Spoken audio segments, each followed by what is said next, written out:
делегацията на Фиджи. Моето ранчо вечер. А е моята беседка, където имитира Гъми барбекюто. Ето Калюнен. Виждате знамето в момента в неговите ръце, състезател по стрелба.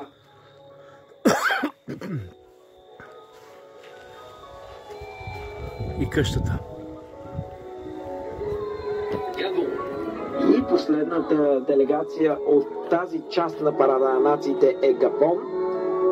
С петима атлети тук. Пловкинята Ноели Лакур и атлетът Луиси Франк Хой са двамата, които Така караме ние се вечер. грижат за знамето на Габон и го развяват гордо по река. Казвам ви, че вечер свети всичко. 27-годишният виртуоз Александър Канторов, който спечели престижната награда Gilmore Artist Award